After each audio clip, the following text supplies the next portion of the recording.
Gold trusted gold buyers తాకట్టులో ఉన్న బంగారాన్ని విడిపించి ఈ రోజు ఉన్న మార్కెట్ ధరకే కొనబడును. మరిన్ని వివరాలకు సంప్రదించండి 7771077720. నిన్న ఈ రోజు అమెరికాలోని ప్రపంచ వ్యాప్తంగా కూడా నడుస్తున్న హాట్ టాపిక్ గాజా శాంతి ప్రణాళిక, నోబెల్ బహుమతి, ట్రంప్.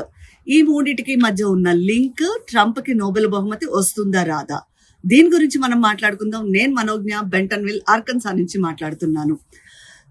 నిన్న గాజా శాంతి ప్రణాళిక ఏదైతే ట్రంప్ రూపొందించారో, 21 సూత్రాలతోటి దేన్నైతే రూపొందించారో దాని మీద ఇజ్రాయెల్, హమాస్ 2 సంతకాలు చేశాయి. 2 మొదటి దశకి అంగీకరించాయి. ఈ అంగీకారం ప్రకారము హమాస్ చేతిలో ఉన్న బందీలను విడుదల చేస్తారు. అలాగే గాజాలోని ఇజ్రాయెల్ తన సైన్యాన్ని వెనక్కి తీసుకుంటుంది. ఈ రకంగా ఆ రెండిటి మధ్య ఏదైతే 2 ఏళ్లుగా యుద్ధం జరుగుతోందో అది ఆగుతుంది, ఒక మిడిల్ ఈస్ట్ లోని శాంతి నెలకొంటుంది అనే ఒక అంచనా ఉన్నది. దానికి ఇజ్రాయెల్, హమాస్ 2 అంగీకారం తెలిపాయి.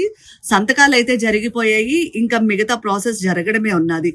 ఈ నేపథ్యంలోని గత 2 రోజులుగా నోబెల్ బహుమతుల్ని ప్రకటిస్తున్నారు. వరుసగా సైన్స్, గణితము ఇంకా అలా ప్రకటించుకుంటూ వస్తున్నారు. ఈ రోజు గాని రేపు గాని నోబెల్ పీస్ బహుమతిని కూడా ప్రకటిస్తారు అనే ఒక అంచనా ఉన్నది. కరెక్ట్ గా గాజా శాంతి ప్రణాళిక, నోబెల్ శాంతి బహుమతి ప్రకటన, ఈ 2 వరుసగా ఒకదాని తర్వాత ఒకటి వచ్చాయి. ఈ రెండిటికి ట్రంప్ తో లింక్ ఉంది. ట్రంప్ తను నోబెల్ బహుమతికి అర్హుడినని ఎప్పటి నుంచో చెప్పుకుంటున్నారు. 8 యుద్ధాలను ఆపానని, ప్రపంచంలో శాంతిని నెలకొల్పానని, తనకంటే నోబెల్ శాంతి బహుమతికి ఎవరు అర్హుడు కాదని ట్రంప్ వాదన. ట్రంప్ కి నోబెల్ బహుమతికి నామినేట్ చేస్తూ Pakistan, Azerbaijan, Armenia, Cambodia, Israel ఈ దేశాలన్నీ నోబెల్ బహుమతికి నామినేట్ చేశాయి.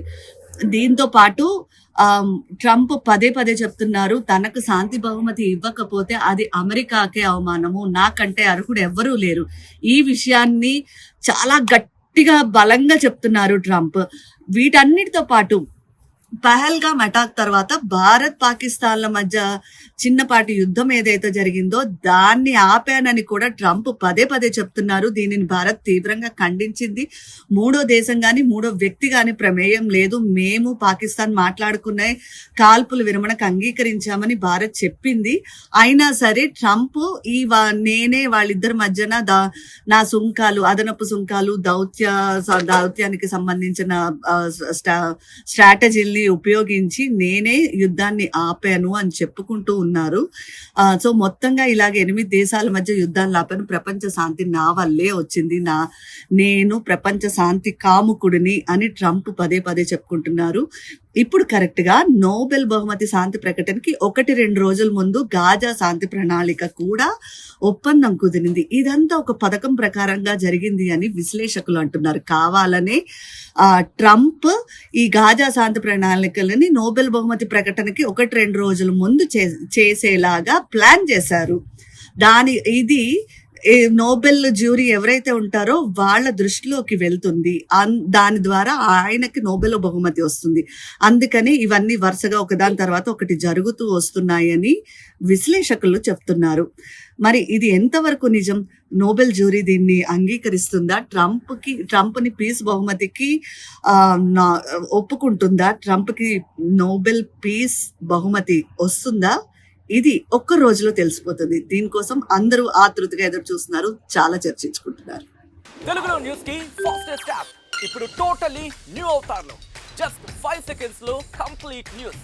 సోషల్ మీడియాలో ట్రెండ్స్ కి one stop solution. Live TV app voice search option తో ఇప్పుడే డౌన్లోడ్ చేయండి లేదా అప్డేట్ అయిపోండి. యాప్ లింక్ డిస్క్రిప్షన్ లో ఉంది.